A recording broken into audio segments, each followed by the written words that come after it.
ಇವರಿಬ್ಬರ ಸ್ನೇಹ ಮನುಷ್ಯ ಸಂಬಂಧಕ್ಕಿಂತ ಮೀರಿದ್ದು. ಕಳೆದ 2 ವರ್ಷಗಳಿಂದಲೂ ಇವರನ್ನು ಕಂಡರೆ ಸಾಕು ಓಡೋಡಿ ಬರುವ ಮುಂಗುಸಿ ಚಿನ್ನಾಟವಾಡುತ್ತಾ ಕಾಲ ಕಳೆಯುತ್ತದೆ.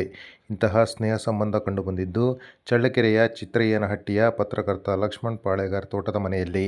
ಲಕ್ಷ್ಮಣ್ ಪಾಳೇಗಾರ್ ತಮ್ಮ ತೋಟದಲ್ಲಿ ಮುಂಗುಸಿ ಮರಿಯೊಂದು ಕಳೆದ 2 ವರ್ಷಗಳ ಹಿಂದೆ ಆಹಾರ ಅರಸಿ ಬಂದಿದ್ದು ಅದಕ್ಕೆ ಆಹಾರ ನೀಡಿ ಆರೈಸಿ ಆರೈಕೆ ಮಾಡಿ ಪ್ರೀತಿಯಿಂದ ನೋಡಿಕೊಂಡಿದ್ದರು. ಈ ಪ್ರೀತಿಗೆ ಮನಸೋತ ಮುಂಗುಸಿ ದಿನವೂ ಬರುತ್ತಿದ್ದು ಇದೀಗ ತೋಟದ ಮನೆಯಲ್ಲಿಯೇ ಉಳಿದಿದೆ. ಲಕ್ಷ್ಮಣ್ ಪಾಳೇಗಾರ್ ಕುಟುಂಬದ ಸದಸ್ಯನಾಗಿದೆ. ಲಕ್ಷ್ಮಣ್ ಪಾಳೇಗಾರ್ ತೋಟಕ್ಕೆ ಹೋದರೆ ಅವರ ಹೆಗಲ ಮೇಲೆ ಕುಳಿತುಕೊಳ್ಳುತ್ತದೆ. ಅವರು ಊಟ ಮಾಡುವಾಗ ಜೊತೆಯಲ್ಲೇ ಇರುತ್ತದೆ. ಯಾರಿಗೂ ಹಾನಿ ಮಾಡದೇ ಇರುವುದು ಎಲ್ಲರಿಗೂ ಅಚ್ಚರಿಯನ್ನುಂಟು ಮಾಡಿದೆ.